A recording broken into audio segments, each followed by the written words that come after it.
Ņēmu slotu, berzu telpu, telpai jaunu elpu devu. SVV TV. Sveiki, SVV TV skatītāji! Šī nedēļas nogale mums bija ļoti gara, tāpēc sagatavojieties! Uzturēt kārtību savās istabās mūsdienu jauniešiem ir grūts uzdevums, bet nometnes audzinātāji atrada lielisku veidu, kā ļaut audzēkņiem paskatīties uz sevi no malas.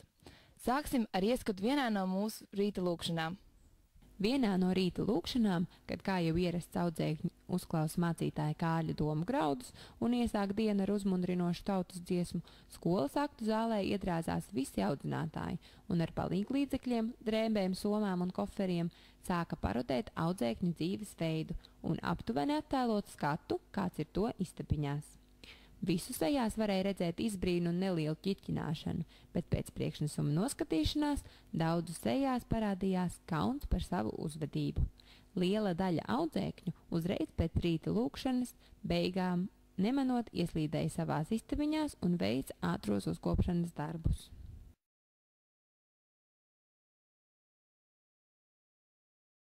Sestdien SVV Saime devās piedzīvojumiem pilnā pārgājienā pa Alsviķu pagastu. Palūkosimies, kā tad mums tur gāja. Sestdienu SVV Saime sāka ar pārgājienu pa Alsviķu ceļiem, mežiem, pļavām un brikšņiem. Grupas vadītāja Marita izvedāja mūs pa kalniem un lejām līdz pat savām lauku mājām netālu no jau iepriekš apciemotā Jāņa Poļa dzīves vietas. Pirmā pieturvieta ceļā bija skaistā Alsviķu ezera krasts. Tur visiem gājējiem bija iespēja baudīt atvēsinošu peldi, sauļošanos ezera krastā, volejbola spēli, kā arī patīkamās pusdienas. Daži nometnes dalībnieki viens otru lutināja ar masāžām, citi satuvinājās ar ezera krastiemītniekiem, papusdienojoši Alsviķu pētnieki turpināja ceļu.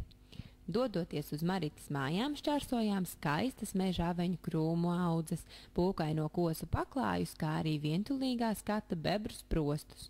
Nonākuši Maritas mājās, visi bija noguruši, taču vēl pietiekami spēcīgi, lai pagatavotu gardās desiņas, virs ugunskura un apēstu kādu tomātu vai gurķīti.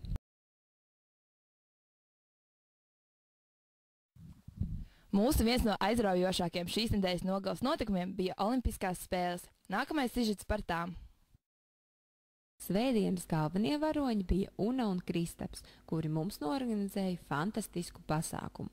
Disciplīnas šajās spēlēs bija visdažādākās.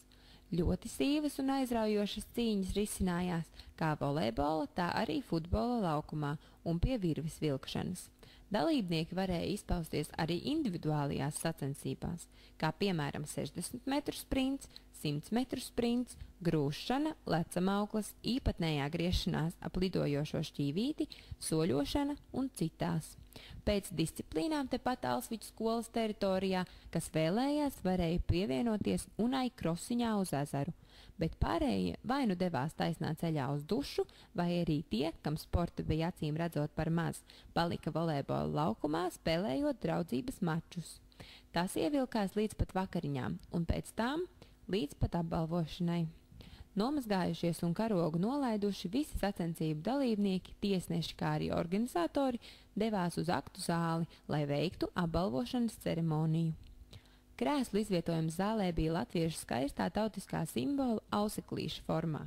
Katrs apbalvojamais saņēma skaistu papardzi vai vīgriezes zaru, kā arī sasniegtajam rezultātam atbilstošu medaļu. Zaļa pienācās 3. vietas ieguvējam, oranža 2., bet visspēcīgākajiem, veiklākajiem un spīcākajiem tika sarkanas krāsas medaļa. Protams, puišiem tika pa bučai no Unas, bet meitenēm no Kristapa. Olimpiskās spēles tika noslēgtas ar dzīrēm turpat aktu zālē. Pēc smagā pārgājiena mūsu pašu ēdamzāle pārvērtās eksotiskā austrumu buduārā. Lūk, kas tad tur norisinājās. Gaisā virmoja maigais vīraka aromāts, sveču liesmiņas sildīja telpu un no tējas katliņa vēlās ārā maigi dūmu mutulīši. Šeit varēja satikt gan jokainos arābu sultānus, gan noslēpumainās indiešu daļavas, kas ik pa brīdim vēlēdamās palikt neatpazītas, slēpa savas sejas zem daudzajiem lakatiem. Miers un harmonija strāvoja telpā un šķēla jauniešu klusās sarunas par aizvadītās dienas notikumiem. Sēžot lotosa pozā, visi baudīja tēju un smalkmaizītes. Vakara gaitā tika pārbaudīts arī visu audzēkņu iekšējais līdzsvars un kāju veiklība. Pēc visām spēlēm sākās nevaldāmas dejas, kurām nevarēja pretoties neviens.